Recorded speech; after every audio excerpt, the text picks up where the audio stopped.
Waheguru Waheguru Waheguru Waheguru Waheguru.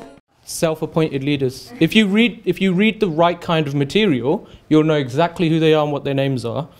You just have to pick up a this, or you have to read political blog sites, and you'll find them. It's quite easy. I'm not going to name them because I don't want to. You don't want to do anyone's nindia either. But they're self-appointed leaders, all of them. It's worth us knowing who it was, isn't it? You know who they are as well. I can guess. It's probably either. I would guess this might be Inderjeet Singh, Lord Singh, because he's the. When I was in the army, it's a funny story. I had this case. I'm trying to keep my dari open, and I was told I had to tie it up, and they showed me this documentation, and the documentation said that this person, Lord Singh, is the Sikh equivalent of the Archbishop of Canterbury.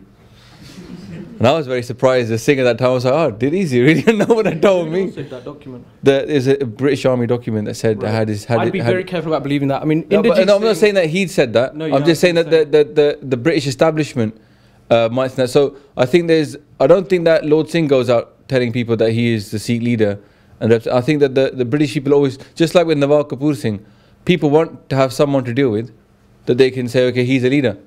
And the thing is, in the absence of anybody else stepping up, and in the absence of the Panth stepping up and saying, these are the Panj Pyare of our Panth, in the UK, we certainly haven't got a Takht. We certainly haven't got people that step up and saying, these are the Panj Pyare for our Panth. I mean, there's nothing wrong with us having a Takht in the UK, from what I can see in our history. You know, we've got 5 Takhts in India. There's nothing wrong with having a UK 6 Takht here, 1 in America, 1 in Canada. Because we don't have that, no Panj Pyare, then in the absence of that, our failure, other people have stepped up into that power vacuum, and they might have been put into that position by other people to say, look, you speak for these people. But after 1984, there was in the UK specifically, there was 2 different sets of 5 Sikhs who went to meet at 10 Downing Street and started meeting with the British establishment. Inderjeet was one of those 10 people, and he was one of the ones who lasted the course. So he's the only one who stuck around. Everyone else kind of disappeared. A large number of them passed away. An ex-tutor of mine, Harjeet Singh, he was a barrister, quite a famous barrister. He's now long passed away, but he was one of 5 people that went and met, and that the British government decided that they would agree to talk to as representatives. Inderjeet Singh was one of that 5 as well. Inderjeet, to his credit, has never said that he's a leader of the Panth. He's always said that he's a representative.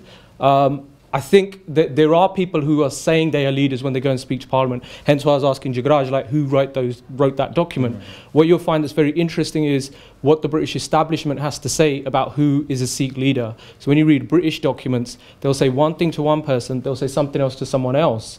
And that's the way that political entities work.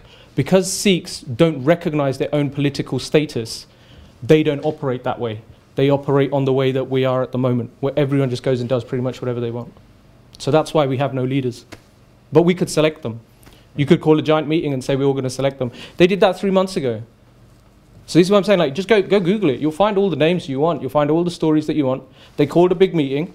They said that every single organization that was there would have a vote. And a lot of people turned up. Suddenly there was 16 brand new organizations no one had ever heard of that all voted in favor of the 5 people who went forward. Now that's something that's been happening for 25, 30 years.